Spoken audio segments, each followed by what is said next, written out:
probably, and again, because it's a field blend, it's an approximation, but you're approximately 80% Cabernet. Okay. Probably 19% Cab Franc and 1% Petit Verdot. Okay. I get some like, I get some spice out of it. I get some like, I haven't tasted it yet. It's a classic Bordeaux blend. Yeah. I mean, and I haven't tasted it, but I have a feeling it's going to be kind of, I smell good fruit on the nose. I expect like a velvet tone to it. See, I can see the velvety characteristic that you're talking about, and we haven't, neither one of us, I don't think any of us have tasted, well, you've tasted it plenty of times at the winery, but not here in front of us today. But you know, you're saying fruit, you know what I'm getting? I'm not getting the fruit. I'm smelling kind of like this green clover. And when I say green, I don't mean it's that stemmy, you know, too young. It's really nice. I'm getting kind of a like a heather, clover, something out in a you know, an open field kind of flowers. I mean, I get a little bit of floral, characteristic on it. But definitely spice, and yeah, I haven't tasted it. But well, go ahead. Are you going to be the first one to taste it? Any residual corn, stone corn? You smell? No, you don't smell any of that in there. I don't get any minerality out of it. But I like, you know, wine's so important. I mean, when you taste or smell wine, Brian always says, look at the color, and you know, it's first impression, right? So my first impression is a good first impression. So now I look forward to tasting it, and you just did. Yeah. You need a white background to judge a color. One of these days I'll take care of that. I figured out how, with our dark red cover, how to do the white background. Let me see your watch, your arm. Right. Look at that. Look how white he is. now I can judge that color. How's that color look? This is beautiful. Not your arm. All right. Color look. Not my arm. Good. That's funny. Price on this guy? $30. $30. And it's sold online. It is. I wanted to talk a minute about where you're at. And there's a tasting room. People can go there and what? Do they get a free tasting? Is it $5? Is it $10? We don't charge for tasting. You don't. So when people are at Mesa Verde and Durango, Colorado, looking at our beautiful mountains in Colorado, enjoying nature, and they can come by and go by Guy Drew Vineyards and taste some wine. And you probably pour all your wines, right? And you can go in there and taste this wine, which is obviously hard to find, right? It's not really in the market. Damn, that's good. Is it good? Yeah. I haven't tasted it. Is our camera and sound guy, did he get the bleep in there? Beep. I think we. No, that's okay to say. Damn, that's good. Go ahead and say it. Did you hear that? Okay, I'll say it. If you guys said it, this is really good wine. I think he got the beep in that. I haven't even tasted it yet. Here we go. Going in.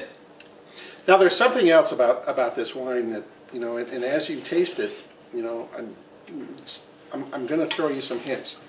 And think about the vegetation that we have in that area. I mean, we're down in the desert southwest. Kind of he was talking about. Go ahead. You know, sage, pinyon, juniper. Juniper. Huh. Colorado. Juniper. Pine trees. All that stuff. What? What do you think? There's someone in the background here in our studio audience.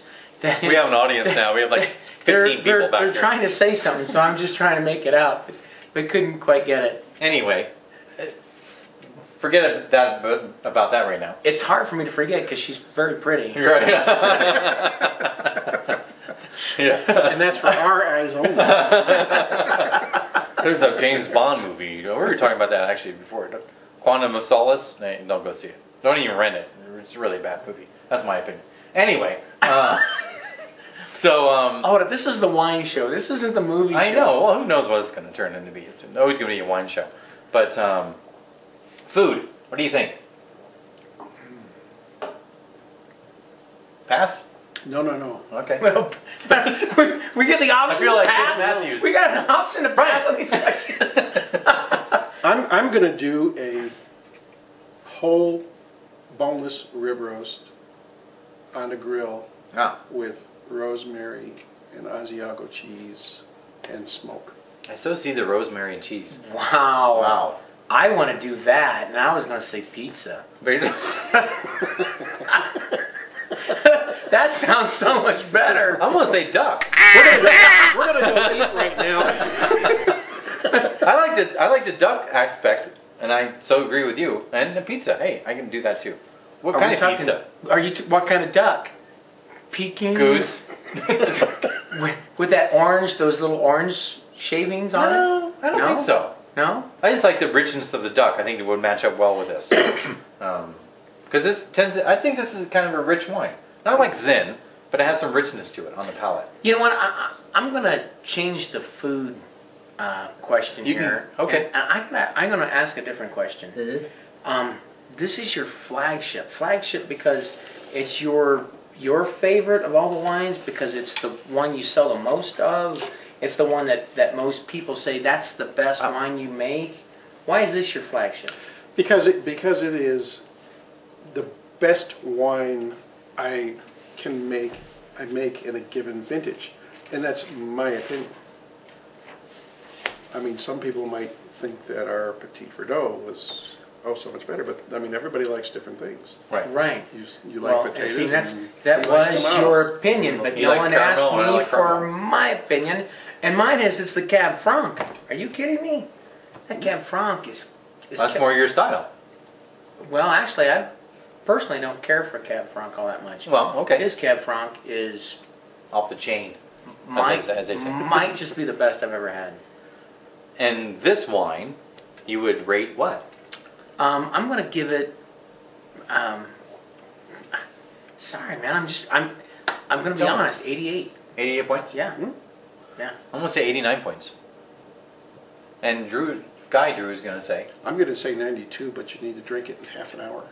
And that's a good point too. It's one of those. It's one of those wines you need to open up. Now this is interesting. Would you say decant it?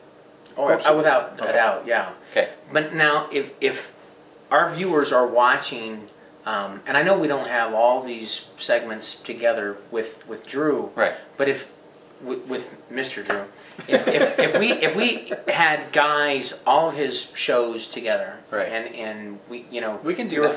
Well, if we did, yeah. I'm not saying that we need to, but if we did, you would see that he's pretty much in with our ratings, kind of there with us. Yeah.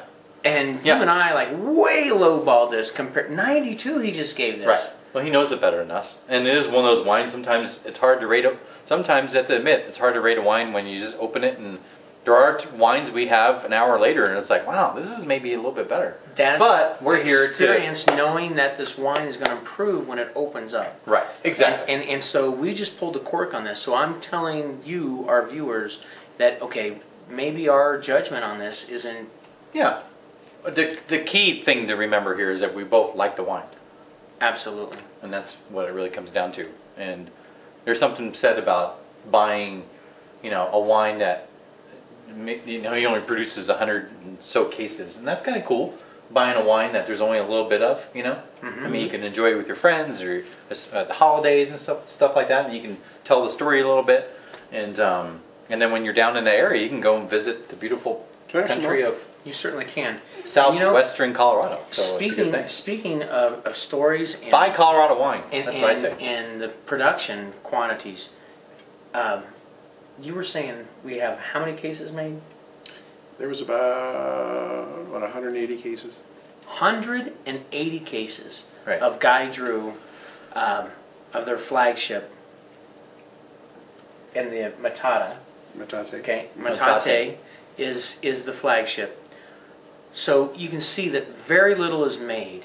You can get this in Colorado and think kings and queens, the princesses from around the world they can purchase whatever they want, and typically the most sought after Petrus and the Rothschilds, the small quantities, and because everybody in the world wants them and all the royalty can purchase this, you can't get it because there's just not enough to be had.